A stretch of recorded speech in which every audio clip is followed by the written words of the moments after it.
Good morning, you dear souls. Welcome to Golden Gate Center for Spiritual Living on this beautiful Sunday. We're coming to the end of April, whether you're online or you're here with us in the room this morning. Those of you that are here, glad to see you. Thank you for being here and welcome. I'm Reverend Mary Murray Shelton. I'm the community spiritual leader here. And we are here in celebration of life and this beautiful day and our 40th anniversary this year. So this is a time to celebrate with one another a little bit by standing up, saying hello, introducing yourself to each other, welcoming people back they haven't seen for a while, and so on. So please get up, move around, do that. And those of you online, give yourselves a hug. Welcome yourself to this wonderful morning. We're glad that you're here, and we'll be right back with you in just a minute.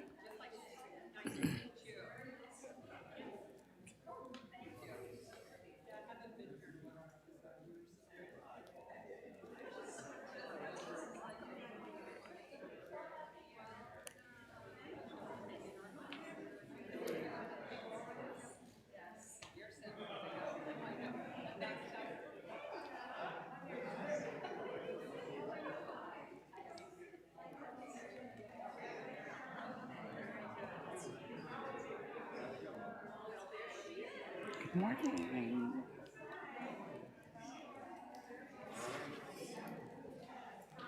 All right.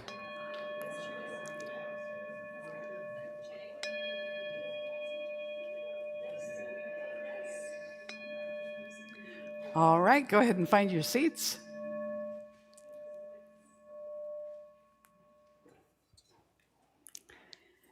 And we have an interesting situation this morning.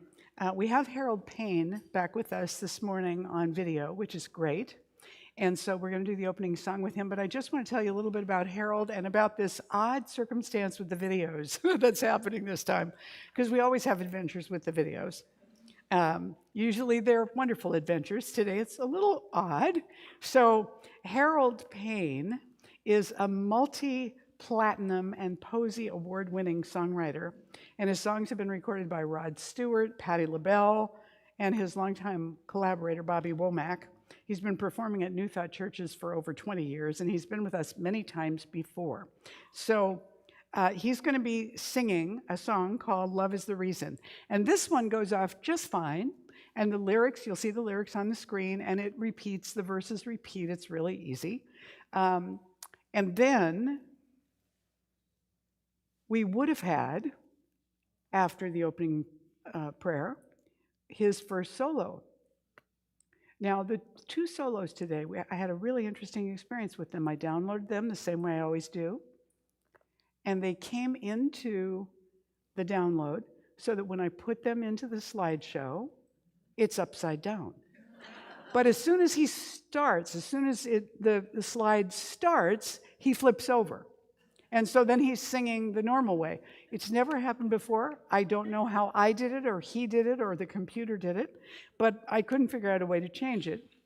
That was all fine. Then we got here this morning and discovered that the first solo sounds like there's another track playing along with it somehow in the background that isn't the same. So I couldn't fix it. So I think we're going to skip the first solo this morning. You will see him upside down on the solo after my talk, just for a split second. If you look away, you won't see it. So be sure you're watching at the end of my talk so you can see Harold upside down. But for now, it's going to be fine. So I'm just going to invite you to stand up, and we're going to sing Love is the Reason with Harold right now. Bless his heart. Here we go. Come on, Harold. Good morning, Golden Gate Center for Spiritual Living. It's my great pleasure to be with you today, albeit virtually. And love is the reason I am here today, and hopefully I will be with you in person next time.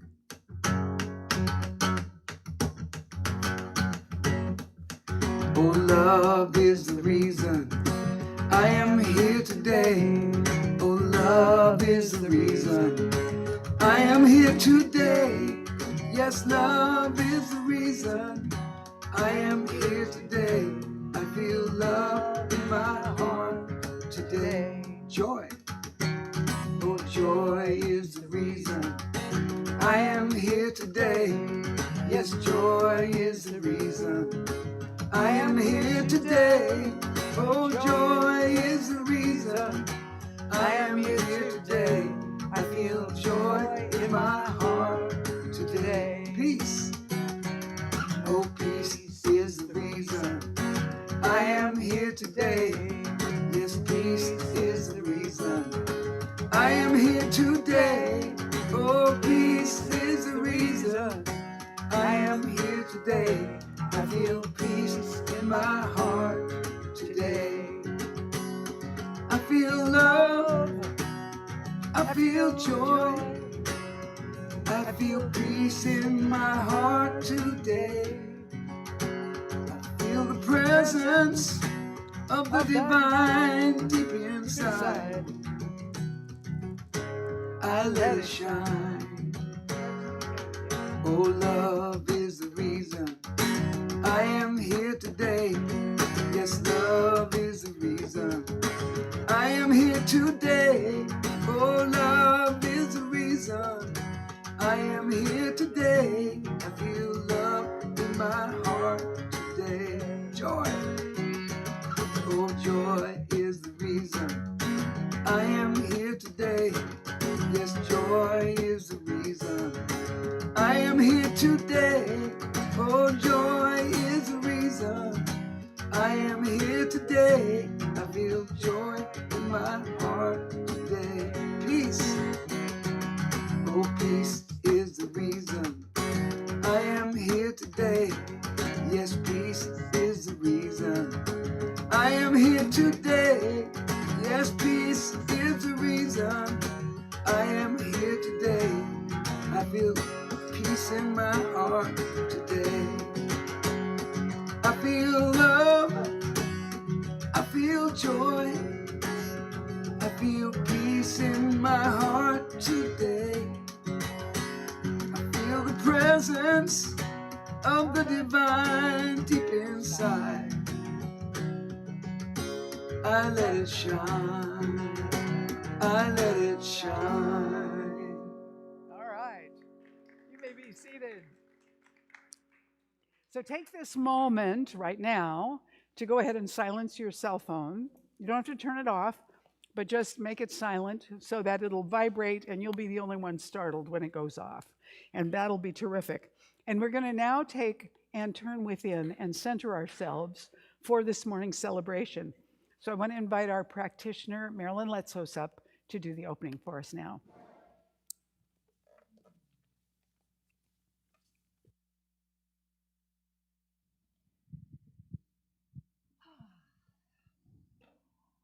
So I invite you to join me now as I go deep within myself, coming deep, deep within to the most authentic part of me, the most real, the eternal self, that sacred place of the Most High within. And as I come home into myself, there I connect with the infinite power that is the reality of my being. And I find myself deeper and deeper into the realm of pure potentiality, of infinite possibility, of that power which has created everything out of itself, that loves everything into creation, every second of eternity. And this power, this presence is absolutely everywhere. It is impossible to be outside of this power, of this presence, of this guidance. And when I know, when I feel, when I connect with this power, I know myself to be a conduit of this love, of this joy, of this peace, of this wisdom, this wholeness. And as this is true for me, it is true for everyone. Each one comes with a genius, a special gift. a special self-knowledge, to discover more of that wonderfulness that each one is. And I speak my word into this power this beautiful morning, for that divinity, for that infinite love to make itself known through and as each one, to discover the more, because we are connected with infinity, with an infinite power. And the more of that power comes with each challenge, as I discover more of myself through that challenge, and this is true for everyone. And so I give thanks for that knowledge of the self, one with the great all that is, with infinite possibility. And I give thanks for that space creating itself right now within each one, to discover that more, to discover through the words of Reverend Mary today, that whatever we think we are always more. Giving thanks, I now release this movement of consciousness into the law where it is done. And so it is. Amen.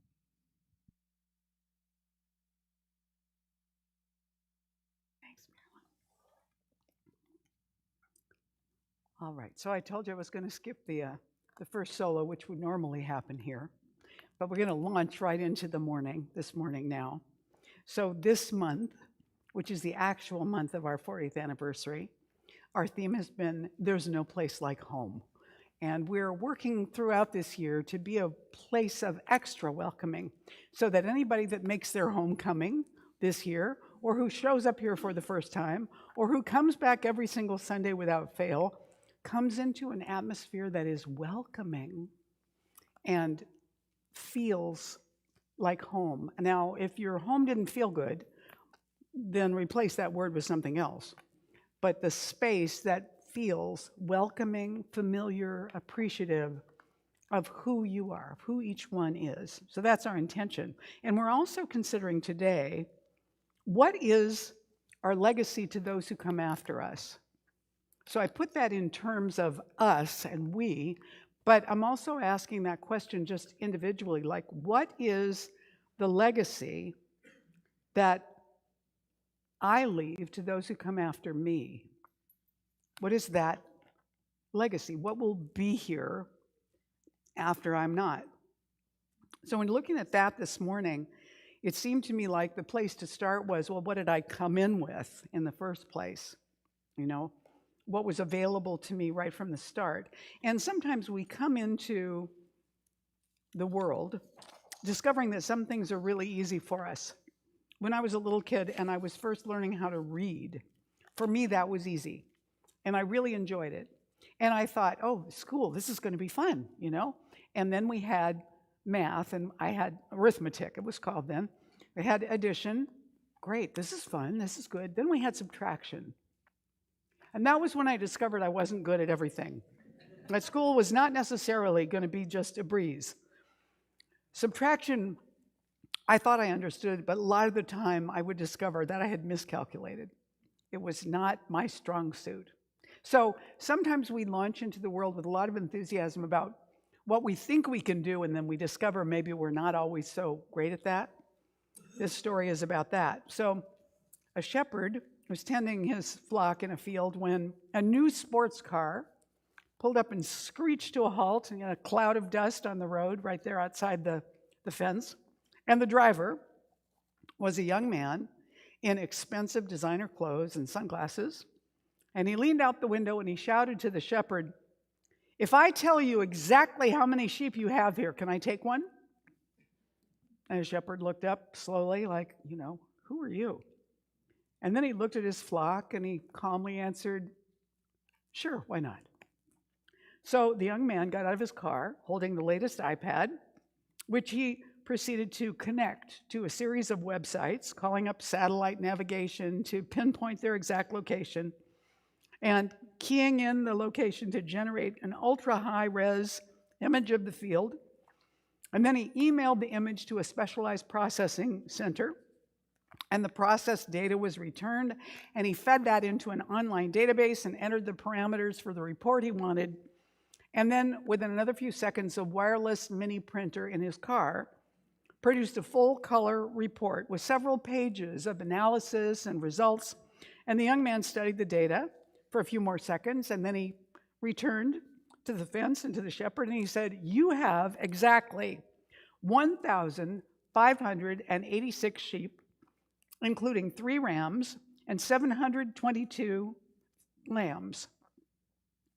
"That's right," said the shepherd, mildly impressed. "Well, I guess that means you get to take one of my sheep." So the young man made his choice, loaded the animal into the backseat of his car, at which point the shepherd said to him, almost as an afterthought, "Hey there, young man, if I can tell you what your business is, will you give me back my sheep?" Wow. The young man, feeling very confident, agreed. "You're a consultant," said the shepherd. "Wow, that's right," the young man said. "How did you guess that?" "Oh, no guessing required," said the shepherd. "You showed up here, even though nobody called you. You took a fee for giving me an answer to a question that I already know the answer to, a question that I never asked, and you know nothing about me or my business. Now give me back my dog." Sometimes we think we've got it all together, and the universe makes it clear to us that maybe that wasn't quite so. So when we think about what was passed on to us, we also might think about in the higher self of our ancestors, what did they hope for us? What did they hope for the world? Claudia Hall Christian says, "We are the answer to our ancestors' most desperate prayers and their greatest dreams." So what did they pass down to us, our ancestors? We likely have a number of traits, maybe some of the way that we talk, our inflections, the way that we gesture, our facial expressions, the way that we begin to resemble them as we age.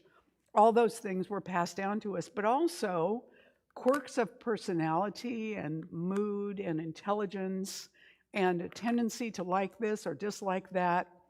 When we think back then to the ancestors who came from generations back, we all very likely have ancestors that came from somewhere different than where we are now. Even my parents came from different places than where I was born, and I don't live where I was born anymore. So we have traveled some distance, all of us, in our ancestral lines, however far back we know to go. And what did those people have that were coming forward, moving to these different places in different countries?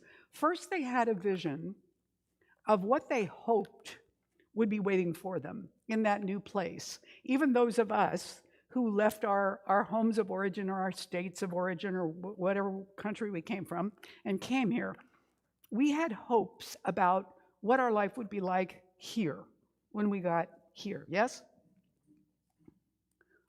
You are an English-speaking audience, yes? Yes. Yes? So we came with hopes, yes? With ideas, with dreams, with, our fondest imaginings. We came with a vision. We came sometimes with a passion. Those who left their home countries and got on ships or traveled across land, people who went to Alaska. I have a poster at home of the pass that goes up to the Klondike. And at the base of the pass, all along the sides, you can see discarded clothing and wheels and tools and all kinds of stuff that got left behind because going up through that pass over the mountain, they couldn't take it all with them. What were they going to do when they got where they were going? They had a passion, and they had to keep going rather than go backward. So they kept on going. That took courage. Every one of us comes from people who came someplace new with vision and passion and courage, or they never would have tried it. And also, with a certain amount of creativity, because when they arrived here, things were not the same as they had been wherever they came from. They had to be creative to learn how to adapt to this land, to this weather, to this kind of farming or this kind of business, which was not quite the way it was where they came from. There may have been a lot more that was different. So we inherited from them those qualities. They may not be qualities that we need to use in the same forward, abundant way that they did. But however we've lived our lives, we have brought these same qualities forward somehow. And when we think about the lives of our kids, or those kids in our family, if we don't have our own kids, and the ones that are coming forth in the next generations, what do we hope for them? What do we want them to experience? I hope that for my son and my grandson and whoever comes on down the line, and for my nieces and nephews and their kids, and my cousins' kids and their kids, all those kids that are coming forward, I would like for them to have happy lives, to feel enthused about their lives, to feel vision and passion, to have the courage to try stuff, and the creativity to not give up too soon, but to work around those problems and find another way through. I think that every generation of parents, if they're relatively healthy, they want their kids to have happy lives. They want them to be productive and looked up to and respected, and to be successful in whatever they choose to do, to be happy. Lin-Manuel Miranda, who wrote Hamilton, said, legacy.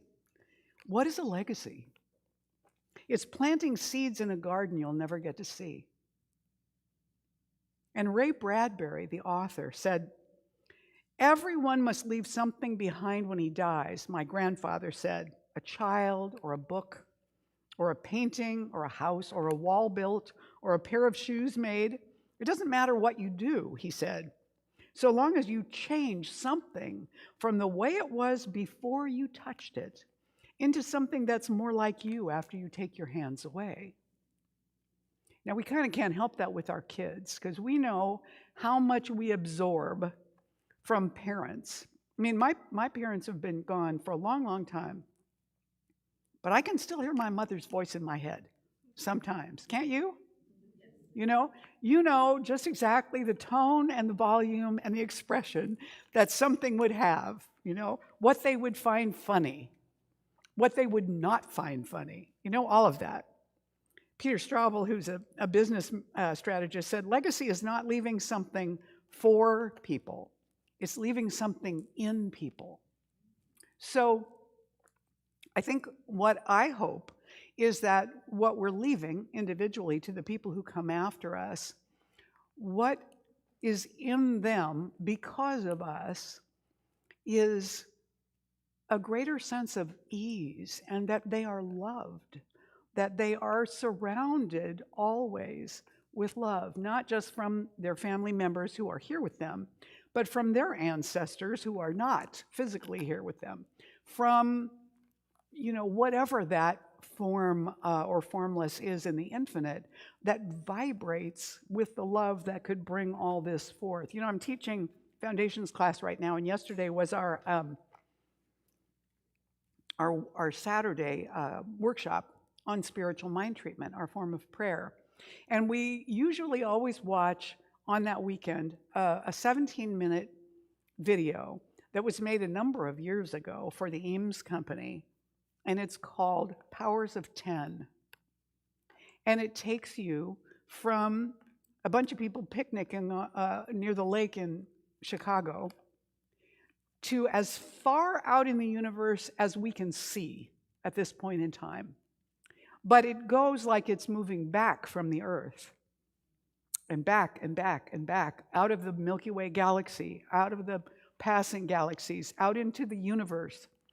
And then when it gets as far as we might imagine we know, it begins to come back. It comes back quite a bit faster than it went out, until it gets right back to the people having the picnic there on the lakeshore. And the man is taking a nap, And then we go into the skin of his hand and down into the tissues and the molecules and the atoms and the carbon atom and the nucleus of the carbon atom, all the way down through the DNA and everything else. You know that your DNA in every nucleus that it's wrapped up in, whatever the tiniest thing is it's wrapped up in, you have enough stuff in there that would stretch out a whole meter if you could stretch it out, and it's wrapped up inside a thing that is the width of a hair. Imagine that. And we have mapped a human genome. Can you imagine how tiny that is? I can't even get my mind wrapped around that. The levels of order from this extremely invisible tininess to the vastness of the universe, the order, the harmony, the flow that keeps showing up on this level and this level and this level. It's an incredible legacy. So I think if the universe can do all of that and make that available for us to play in and explore, this has got to be an expression of gifting love. Just gifting it. Here, go play, explore this, find out about that. Go look into these. You want to see something really tiny? Look in here. You want to see something really huge? Look through this. Giving us all kinds of playgrounds to do whatever we want and to discover whatever it is we want to know. So we, as human mentors, teachers, parents, friends, whatever we are, we then also want great good. Yes, for those who come forward in our lives, we'd like to pass that on to them. We want to give them something more. The vision of a greater freedom, the passion to create community together and to create celebrations together, the courage to take risks and discover that your fear is not the whole description of who you are, the creativity to solve problems and be willing to persist in that. Those things take us forward. I might say that we all arrive here a little bit like caterpillars. And as we live our lives and we have certain experiences that we're afraid of or that hurt us, we build a chrysalis around ourselves. That's our comfort zone. So we spend a lot of time in our lives adding to that chrysalis. And life pulls and pushes to get us out of that safety zone, or it seduces us out of the safety zone. Now, we can choose to go forward into that unknown or not. We can go back. You know, a caterpillar does not have a choice about transforming once the chrysalis is there, but we do. So how many of us retreat back into the chrysalis again and again, not because we like it, because it's old and dirty and falling apart, but it is familiar, it is comfortable, we know where it is, we know the boundaries and borders of it, and so we rush back in there a lot of times. We have a choice whether we're going to transform or not. I would like to think that the legacy that we leave empowers people and inspires them to step out of the chrysalis, to explore more of the universe that's been given to them, to have the courage to be bigger than they felt quite safe being, just to try it out, just to be more. Every time I've done something that I was afraid of and lived, there's something more I know about myself. I have a more confident sense of me. I'm more willing to know that since it didn't kill me before, maybe the next thing I'm afraid of won't kill me either. Does this make sense? And we all have that experience. We do something and we discover we could do it. Maybe not perfectly, but we actually managed it. So then the question becomes, well, what have we actually brought to what we came in with? I love this quote from Linda Hogan. She says, walking. I am listening to a deeper way. Suddenly, all my ancestors are behind me. Be still, they say. Watch and listen. You are the result of the love of thousands. Now, that's the real truth of every one of us. And so what have we done with that love that we are the result of? You know, the question is, what have we added then to what we originally received? We've added the uniqueness of who we are, what we've learned, what we've discovered, what we value, what didn't work for us and what did, our opinions, the places we've stood up, the places we've been silent when we wished we'd stood up, places we stood up where we regret being so impulsive that we said something that later we had to apologize for. Anybody not been in all those places? So we're in the process together of changing the world. Our organization, Centers for Spiritual Living, has said that what we want to be able to be is a transformative influence that makes the world a place that works for everyone. I don't expect that's something that we're going to manifest as an organization while any of us are still around. I could be wrong, but it seems like there's still some distance to go, would you agree, between here and a world that works for everyone? Yeah? I mean, it doesn't always even work for me every day, from my particular perspective. Yeah? So Elizabeth Sahtouris, who is an evolution biologist, wrote a book called Earth Dance, Living Systems in Evolution. And she says, now let me go back to the caterpillar. So when a caterpillar is going to turn into a butterfly, there begin to be produced in its body this stuff called imaginal discs that the caterpillar's body recognizes as foreign. They're always created in the caterpillar's body. It's an entirely different genome that is coming into being right there in the caterpillar. It's like this rare creature that is two creatures in one. And at a certain point in its maturity, it begins to become the other creature. So these imaginal discs begin to be produced. And the caterpillar's body immediately sends out its immune system to kill this foreigner off. But these discs become stronger and they begin to multiply and feed on the soup that the caterpillar is turning into. And they begin to grow these imaginal cells. They actually call them that, imaginal cells, that are the beginning of the butterfly, until the caterpillar is completely gone, and what's in its place is a completely different creature. It's not really that the caterpillar turns into a butterfly. The caterpillar goes away, and the butterfly is born. It's a completely different creature. Now, it might have a memory of being a caterpillar, I don't know, but it is a totally different genome. So, this is what Elizabeth Sahtouris says. If we see ourselves as imaginal discs, working to build the butterfly of a better world, we will understand that we are launching a new genome of values and practices to replace that of the current unsustainable system. We will also see how important it is to link with each other in that effort, to recognize how many different kinds of imaginal cells it will take to build a butterfly with all its capabilities and colors. That's why it takes a village. It takes all of us to contribute to that. And all of us, we're always contributing to it. Everything we believe, every thought we think, everything we do is going into that universal subconscious, what Carl Jung called the collective unconscious.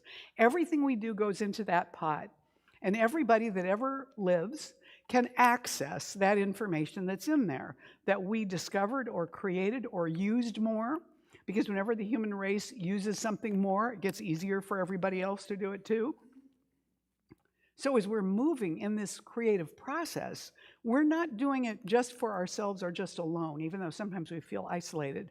We're actually doing it with a lot of other points that feel the same way that we do, like they're doing this all by themselves, but collectively we're doing something. It's my belief that we are in the process of transforming human consciousness. And in that process, it's messy, you know? If you've ever been at a birth of an animal or a person, you know it's messy. It's a messy process. It's not without pain and work and a certain amount of struggle. It's worth it for the result, but it is messy and it can take quite a while. So in this process, sometimes things look a lot worse before they look a lot better. And whatever it is that's dying in the process is going to fight for its life, because of course it will, just like the caterpillar. But something about the caterpillar's fighting makes those imaginal cells stronger. So the butterfly that emerges is stronger than it would have been if the caterpillar's immune system had not tried to suppress it. And so in the system that is evolving, whatever it is that needs to be released and let go of, which includes in us things that need to be surrendered, released, let go of, those things struggle to hang on, you know? They try and reassert themselves in our lives. Those old comfort zone ideas that really kept us small and contained, they keep trying to re-protect us, to get us back in the chrysalis, you know, please. Stay put so we know you're safe. But you know, somebody wise once said, a ship is safe in the harbor, but that's not what ships are for. We are these ships. So we don't belong in the harbor, in the chrysalis. We belong out in the air, in the sea. We belong beyond that comfort zone. Dolly Parton said, if your actions create a legacy that inspires others to dream more, learn more, do more, become more, then you are an excellent leader. So we're looking at what are we adding to what we've received. It seems to me that when we look at the world now, we are more aware of how we influence the earth itself and the atmosphere around it and the oceans inside it, and the oxygen that's produced or not, depending on what we harvest and what we nurture. We're discovering our power to shape that, but also to harm it. So we're expanding our awareness into greater responsibility around that, greater responsiveness, greater caring, greater appreciation, recognizing now that nature's not some dead thing that you manipulate and control. It's a whole system of life that we're part of. And also, are we becoming possibly more aware that the varieties of human beings are a lot different than what we thought they were? You know, we've been thinking about this in our Western cultures for a long time in a very binary way, you know? There are two genders, there are two physical sexes, there are two forms of sexual orientation, but it's not true. So now we're discovering that, and we're grappling with the discomfort and confusion of that, and we're learning how to be more inclusive, more compassionate, more willing to listen, and to set aside our reactiveness and our fears, and discover that actually when you get down to it, they're just people. They're just people. I listened to James Corden, who just finished doing the Late Late Show. There was a thing on YouTube that was about all his favorite segments and guests that he'd had on the show. And one of the segments he did was with his good friend, Prince Harry. And he had decided that Harry ought to have a tour of Los Angeles. So he took him on a tour bus. Now, they were the only ones on the tour bus, and they were up on the top. Harry had never been on a bus. He'd never been on that kind of a tour. They went to all these different places, and one of the things they did, because Harry had been in the military, James Corden got a guy to put up a military-style obstacle course for them to do together. James Corden was already regretting his idea to do this. And what was so dear about watching it was that it was all quite easy for Harry, but he kept his pace slowed down, and he kept encouraging James the entire time. Come on, you can do it, go, you can do it, try it again, you can do it, come on, James. He tried to help him and stuff. It was so lovely to watch that and come away from it going, he's such a normal guy. He's such a nice guy. I already knew that about James Corden, but Harry, I didn't necessarily know so much about Harry. And he was so human and present and real. It's the kind of thing that happens when we actually know someone who is one of these unusual outliers, right? That is different from the norm. And we discover, lo and behold, it's just a person. It's just another person. The same as me. What did I have to be afraid of? Nothing.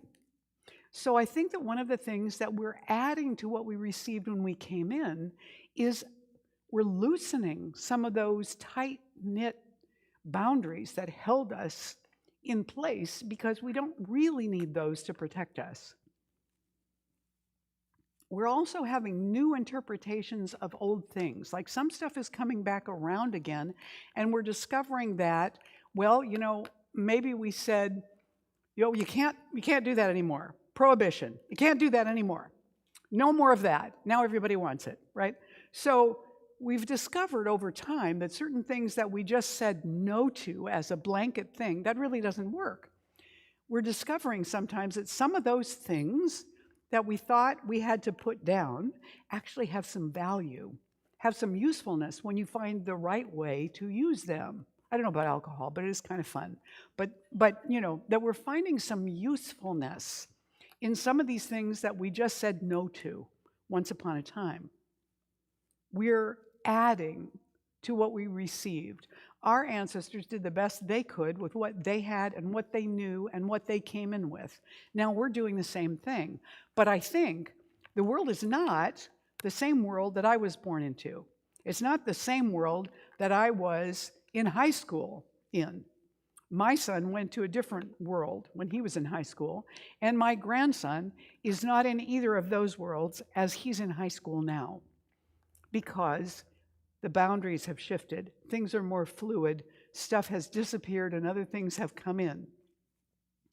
I went to Catholic grade school and high school as a kid. In Catholic school, most of our teachers were nuns. Now I live across the street from a Catholic grade school and middle school, and none of the teachers are nuns. That's not the same world I was in. Let me tell you, that's a whole different thing. So there are new understandings of how things work, new interpretations. It's no longer a secret that clergy and churches have been some of the biggest abusers of children. That's now out there. Everybody knows it. Everybody sees it. They're not above everything else, right? They're people who sometimes misuse power and make big mistakes, just like anybody else who has a lot of power and gets lost in that. And we have to respond to that in a new kind of way. So we're having new interpretations of authority. Everybody's not infallible just because they're an authority figure. I would not tend to listen to a doctor the same way my mother would have, where she would take everything in and do it exactly as she had been told to do because the doctor told her to do that. For me, I would be more likely to think about that, to try that, to be consistent with a prescription, perhaps, but to also add other things in. I probably would add other alternative things in to support that healing process. I would add prayer. I might add homeopathy. I might have energy work or a massage. Is this making sense? My family, my older generation, they would not have done that. They wouldn't have done any of that woo-woo stuff. chiropractors were quacks. Well, I tell you, some of the best healings I've experienced have been from chiropractors, you know? So things change. We get more information. We get less afraid. We make more space. All of that is what we've added to our life. So what shall we pass on? Now, there's some stuff we're going to pass on whether we want to or not, because we're not even aware of it. We're unconsciously doing it or saying it, and our kids are going to pick up on it, and they're going to carry it on. You know, it's like the cutting both ends off the roast. You know that story, right? We do that because Grandma always did it. You know, she, new bride, cuts the ends off the roast, roasts the roast. Husband asks why. She says, that's how I learned from my mother. They ask Mom. Mom says, that's how I learned from my mother. They ask Grandma. Grandma says, my pan was too small, so I always had to cut the ends off. Didn't have anything to do with the quality of the roast, right? It's just what they learned how to do. So some of that we learn and pass on unconsciously, not because we meant to, but because our downline, you know, they made assumptions about that and carried it on like that was a good idea because as far as they knew, we had a good reason for doing it. Other things we want to pass on. Now, so we want to pass on to people what made a difference in our lives. What really lifted us up and supported us and encouraged us and empowered us and helped us to break through boundaries that kept us down or hold us back. We want to be able to pass on that kind of thing. We want to pass on what we learned and what we value. Kevin Costner said, we stand our best chance of leaving a legacy to those who want to learn, our children, by standing firm. In matters of style, hey, swing with the stream. But in matters of principle, you need to stand like a rock. Now that's his vision of fatherhood, of parenthood, that he has a responsibility to make the principles, the values of life that he holds dear, clear to his kids so that they have those foundations to stand on, to live their life from. We too, I think, want to pass on what we've learned so people don't have to make the same mistakes, although generations tend to want to make their own mistakes no matter what. But our values, even if our kids' values are different from ours, they will know what ours were and why. And that has value in and of itself. We want to pass on what matters most, what really matters most, that we love them, that we want them to be happy, that we want to be supportive of them. Ernest Holmes, our founder, wrote this: when we stand in front of a mirror, it reflects our image automatically. Does it not? The reflection is identical and corresponds completely with the object in front of it. The reflection in the mirror did not put itself there. We cannot rub it out. We could deny it or affirm its opposite, or will or wish or pray or beg for it to go away. But as long as we stand in front of the mirror, that object will be exactly reflected. However, as the object changes, the reflection changes. It is just that way in our lives and our experiences, he says. The object is our thought. The mirror is the law of mind.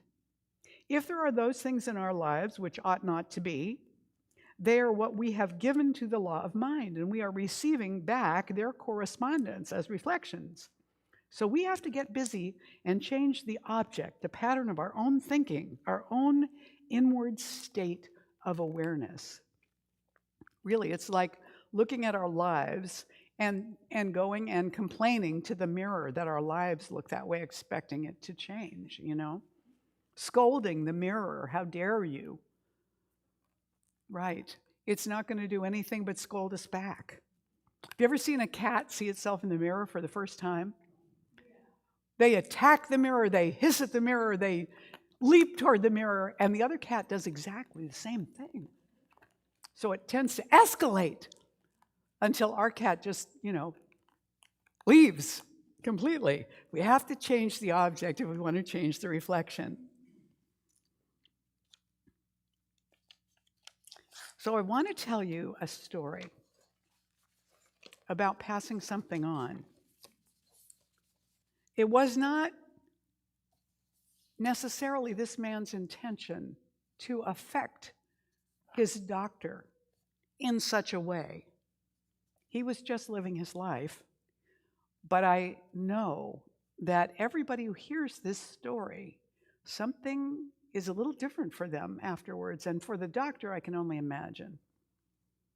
So, in his brilliant book of essays on surgery called Mortal Lessons, Richard Seltzer recalls one patient of his, a short order cook named Joe Riker, who always showed up for his weekly appointments wearing a fedora.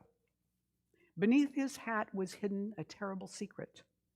In the middle of his head, a tumor had progressively worked its way through the skin, the skull bones, and the 3 tough outer layers of the brain, leaving a gaping hole. Through it, the actual moist tissue of the brain could now be seen. Seltzer's reaction to this disturbing sight was not horror, but urgent compassion. This is what Dr. Seltzer said. I would gaze then upon Joe Riker and marvel how dignified he was, as though the tumor had given him a grace that a lifetime of good health had not bestowed. Joe, I say, let's get rid of it. Cut out the bad part, put in a metal plate, and you're cured. And I would wait. No operation, says Joe. I try again.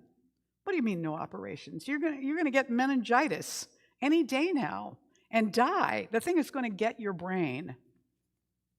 I think of it devouring the man's dreams and memories. I wonder where they are. The surgeon knows all parts of the brain, but he does not know his patient's dreams and memories. No operation, says Joe. You give me a headache, I say, and we smile. Not because the joke is funny anymore, but because we've got something between us, like a secret. Week after week for 6 months, Seltzer had no choice but to apply fresh dressings and set the next weekly appointment, always for Thursday at 4 o'clock. And then one day, Joe missed his appointment and did not return. After a month, Seltzer drove to the diner in New Haven, where Joe worked, and found him behind the counter still wearing his fedora. When he demanded to examine him, Joe nervously refused, but he agreed to meet Seltzer at his office that Thursday. He showed up late for the appointment. Take off your hat, I say, and he knows by my voice I am not happy. He does, though, raise it straight up with both hands, the way he always does, and I see that the wound has healed. Where once there had been a bitten-out excavation, there is now a fragile bridge of shiny new skin. What happened? I manage. You mean that? He points to the top of his head. Ah, well, he says. The wife's sister. She went to France and brought me home a bottle of water from Lourdes.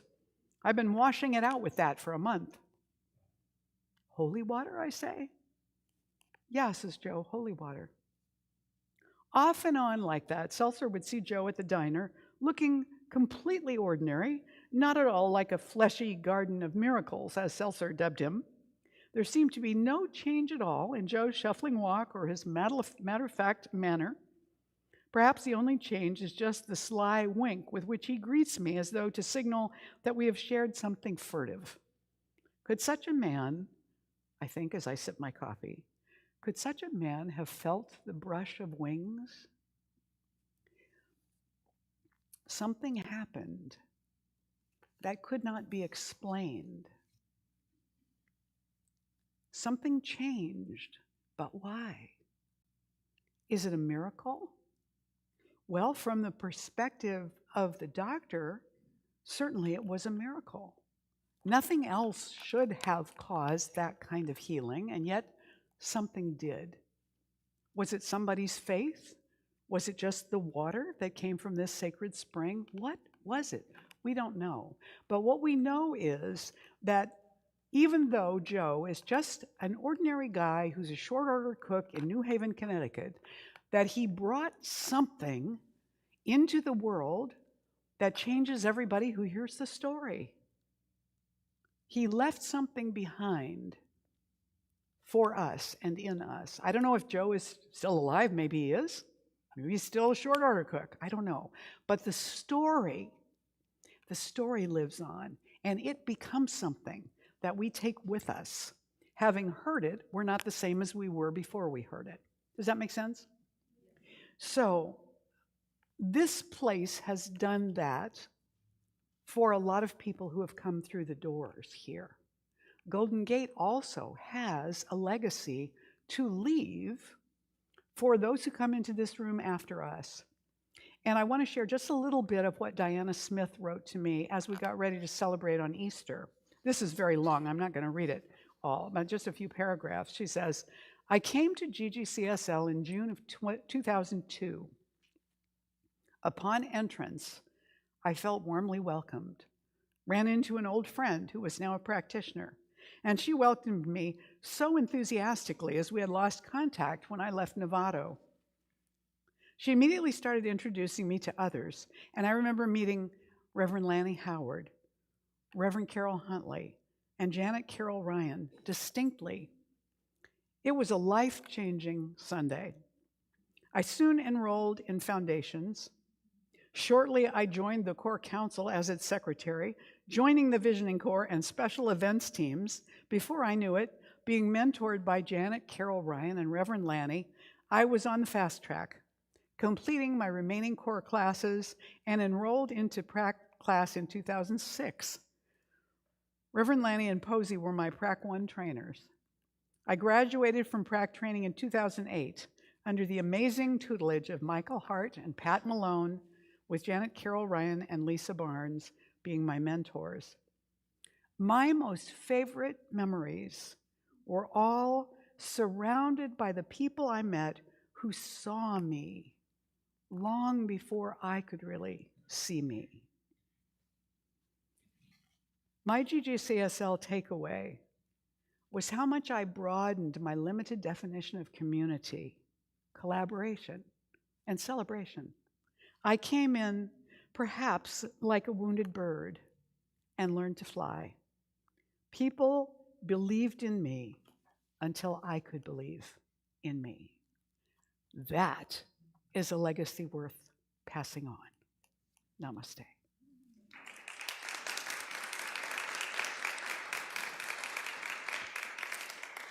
So, let's take a moment now and move, stop. And move into grounding that within ourselves. So close your eyes and put your hands over your heart and just take a breath. And take a moment to just appreciate everything that you were given freely as you came into this world, whatever it was, whoever saw you, whoever doted on you, or found you funny, or smart, or skilled, or clever, or lovely, you received those gifts. So breathe in with gratitude. And now open your eyes. I'm going to invite you to stand up and turn toward the center aisle. And raise your hands to the people on the opposite side of the room from you. And just imagine you could radiate love to them. Love so bright and so full and so healing that some of whatever might be bothering them today is dissolved. Just dissolved because you were there to look on them with love. Now, if you're on the side of the room near the windows, put your hands down for a moment. And if you're on this side of the room away from the windows, leave your hands up. So those that have your backs to the window, hands down. Those that are facing the window, hands up. And you, with your hands down, take a moment to consciously receive the love that's being given to you. Let it do its work in you. Just allow yourself to let it in. And now, people facing the mirror, put your hands down, and you on this side with your backs to the mirror, put your hands up again, and you give to this side. And people facing the windows, just take it in. Look at them. Breathe in what's being given to you. Let it do its work in you. All right, now you can all put your hands down and you can sit down. When we do this with awareness and intention, we are giving a legacy to somebody else. It always drove me crazy to listen to Dan Fogelberg's song, The Leader of the Band, because there's a line in it where he says, I'm just a living legacy to the leader of the band. No. You might be a legacy from the leader of the band. You might be a testimonial to the leader of the band. You're not a legacy to him. Now that's my grammar Nazi, so we'll set that aside for now, but I just had to say that, because legacy is what we choose to pass on to those who are coming, to empower them, to give them a greater grace. So I invite you to stand and join me now in the morning's affirmation. Let's say this together. I honor the energy and gifts that were my inheritance as I explore my legacy to others. I have been loved and empowered. I choose to leave that for those who walk the sacred path, for my family, my friends, and as yet unknown descendants. I choose the light. And so it is. You may be seated. So I'd like to invite the ushers to come up now to the front of the room as we prepare to bless and to give and receive the sacred offering. When we give any kind of a legacy, when we give any kind of an offering, we give a part of ourselves with it. So if we can bless it, we're giving that part of ourselves consciously for good and passing it forward. And wherever it goes, it doesn't just take its good there, but it spreads out into human consciousness as well. So the blessing we do in this room for our offering is not just to stay in this room with this offering that's going to be received this morning, but to travel outward as a gift.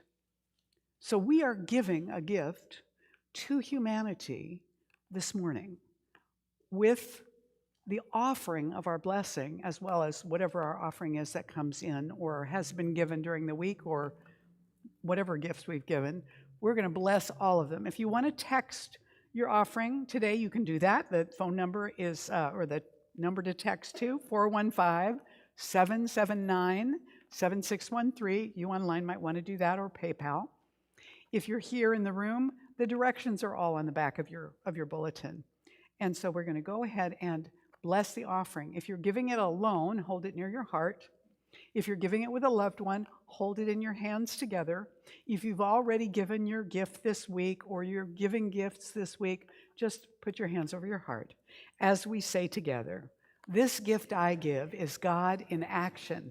I now send it forth to bless and to prosper.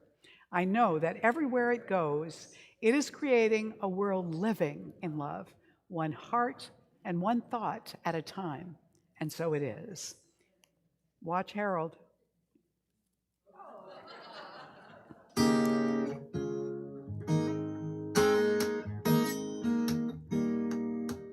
When I think of everyone who's tried to help me, well, it makes me wish that I could find a way to pay them back.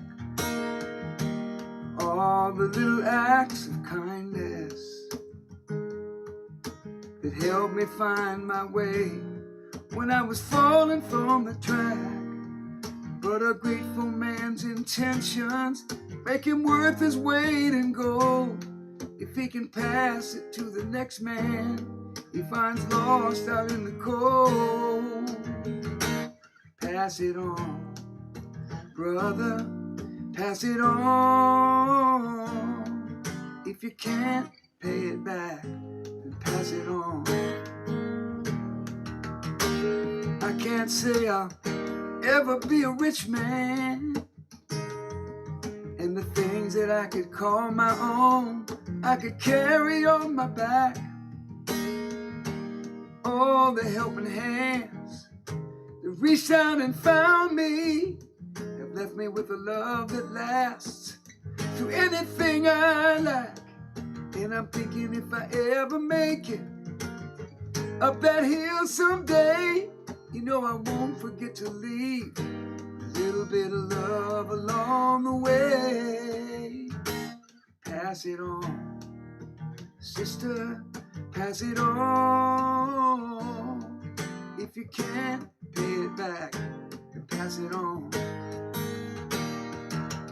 And I'm thinking if I ever make it up that hill someday, you know I won't forget to leave a little bit of love along the way. Pass it on, brother, pass it on. If you can't pay it back, then pass it on. Oh, pass it on, sister, pass it on. If you can't pay it back, if you can't pay it back, if you can't pay it back to the person that gave you what you had in the beginning, there's only one way to keep the circle from being unbroken. You gotta pass it on. You got to pass it on to somebody. Got to pass it on. If you can't pay it back, then by all means, you gotta pass it on. Pass it on.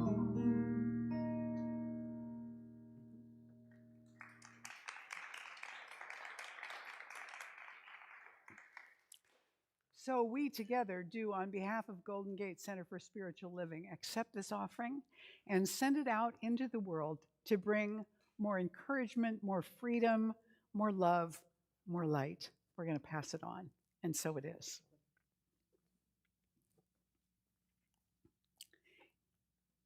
If you're here for the first time, I want to encourage you to stop at the welcome table back here and pick up any information that you're interested in. That's all available to you. And there are welcome packets. So inside the welcome packet, one of the things you'll find is a welcome card like this, a blue card. Fill it out and turn it in to Galen, who's standing up back there. And she's going to give you a little gift, a little book. And the book is our thank you to you for being here today. We hope that you'll use it and enjoy it. And it's also our invitation, our reminder to you to come back and be with us often. We would love to get to know you and have you be part of our family. I also want to thank everybody who served this morning in any way to make this, bless you, or if that was Coco, whoops. Thank you for the comment. Yes, we are blessing them all right now. So let's give a hand to these dear folks.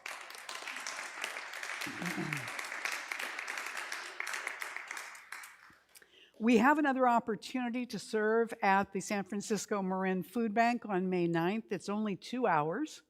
If you contact Ellen Nicosia, whose phone number and email are on this slide, you'll be able to let her know that you'd like to be included, because they have to turn in the names and contact information fairly early. And so we're almost in May now. So please contact her immediately if you'd like to help this coming Tuesday, or next Tuesday, May 9th, from noon to 2 p.m. And gentlemen, there is a men's spirit gathering for you, barbecue, pool party, and drumming circle in Petaluma on Saturday, May 13th from 12 to 3. And you will find when you get there, the meat for the grilling is provided, so you're invited to bring an appetizer, a side dish, or a dessert. You'll need to RSVP to Russ, who is actually right there. So you could just go over to him and tell him you want to come, or contact him at his contact information and let him know. And that's at 8 Jerome Court in Petaluma. Leslie, would you please come up and tell us, you got a flyer this morning for Leslie's workshop, yes? Okay, so she's going to tell you a little bit about this workshop coming up on Mother's Day for those of you that want something more to do on Mother's Day. Hello, dear ones. So this workshop is entitled What is Possible? And we teach that all things are possible in the infinite life. But what does this really mean? So we're going to look at spiritual principles and what we believe and how we can apply them practically to our deepest heart's desire. So please join me if this sounds interesting to you. Thank you. Leslie's a wonderful teacher, so I hope you'll take advantage of that, and you're going to have a great time. And the week following that, Sunday, May 21st, Dr. Barbara Leger is going to be doing a workshop at the Learning Center in San Rafael, our Learning Center, in the Fireside Room, and that is from 12:30 to 3:30. It's a $20 suggested love offering. Dr. Barbara has right now a teaching ministry in Ukraine. She has developed a whole bunch of curriculum to teach kids at all levels how to cultivate inner peace. And it's particularly helpful to them right now. Thousands of kids in Ukraine have gone through this program. Some of them have had to do it in distance learning. In other places, they're actually in the classroom. Sometimes there have been disruptions where they have to do it one way or another, depending on the week or the day. And it has not only affected the kids, it's also affected their teachers and their parents and their families. So she's going to teach a little bit about what it means to, when there's an upset, go to peace first, rather than reacting. And so that's going to be a really powerful training that's taking place on Sunday, May 21st from 12:30 to 3:30. And I imagine that Barbara will be with us here that morning for the morning Sunday celebration at some point so that you can also ask her questions about it. But you can sign up on the back table for Leslie's workshop and for Dr. Barbara's, or you can email Sonia at the office at administrator@ggcsl.org to let her know you'd like to register for that. The end of May, the last Sunday in May, guess what we're having? Men's brunch, yes, yay! So the guys are already cooking up, what they're going to be serving, and that will be right here following the Sunday morning service. And for only $10, you get a great brunch, and the proceeds from that go to GGCSL. So I encourage you to be here for that, for community, for good food, for fun, and to be well fed. Also, you notice the people that greet you when you come in on Sunday morning, they hand you your bulletin. It's much nicer than if you walked in the door and nobody cared. You know how good it is after the service to go back and discover there's coffee, there's snacks. Somebody brought the snacks, right? But the team that said good morning to you, they're the ones that got the snacks out and ready on the tables so that you could enjoy them. They're the ones that come up and stand here before we do the offering and that receive the offering. They do all of that so that we can just enjoy the service. Well, we could use a few more of them. And the commitment is not huge. It's like one Sunday a month for that Sunday morning. Then you're done. So it's 12 times out of the whole year. Not a big deal. It's not even a whole day. And then they do, now the downside is they do clean up after the snacks are done, which means that it behooves us to be kind about what kind of stuff we leave behind so they don't have as much to do. But we would like to invite you to consider participating that way. It's a great way to get to know other people in the congregation just by seeing them and welcoming them every week. So if you are interested in that, when you go over to the snack table, look around for the people that greeted you and were doing the ushing at the usher time when they were receiving the offering. Ask them about it.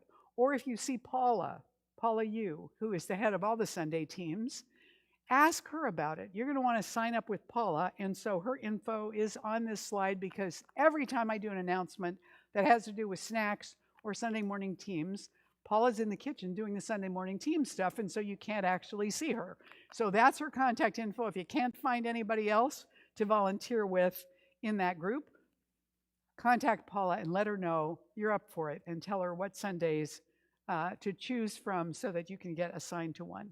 This coming Wednesday, first Wednesday of the new month, the meditation is prayer and meditation. We do a silent meditation together, share about answered prayer, and do prayer requests. It's a lovely, lovely evening. The link is on the website calendar. It's on Zoom, so you don't even have to leave home to do it. Ernest Holmes said once that, Could you try again? thank you, Siri.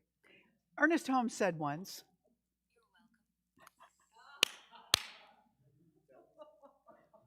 somebody set her up to pass it on. Ernest Holmes said once that we believe in prayer more than any other class of people on earth. So I'd like to invite the practitioners now to surround the room. If you need a prayer this morning, that's available. You can go to the prayer table with Reverend M. Louise or Rick Walt, one of our licensed practitioners, and they will, each of them will take you back to a private place for prayer following the service. So make sure to take advantage of that opportunity or put a prayer request in the box. That'll be prayed on for the week. And right now we're going to join together in a chamber of prayer. You just receive the blessing right now as we pray.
And so it is.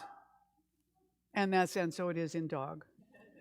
Please stand and join us for the closing blessing and the closing song. As we say together, I now walk so that whoever walks beside me dwells in the presence of God. And whoever places a hand in mine is lifted. And whoever thinks of me is illumined with God consciousness. For spirit and all people and I are one eternally. And so it is. You know this one. We've sung it with him a lot.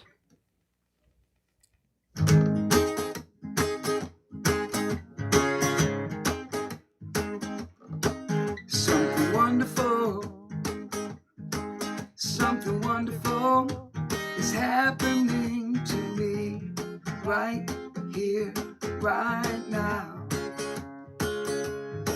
Something wonderful, something wonderful is happening to me right here, right now.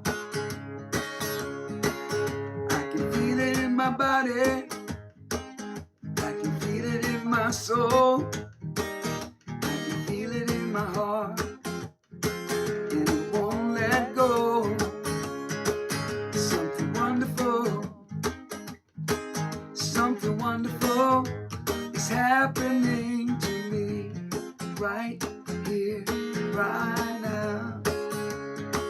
Oh, something wonderful is happening to me right here, right now. I can feel it in my body, I can feel it in my soul, I can feel it in my heart.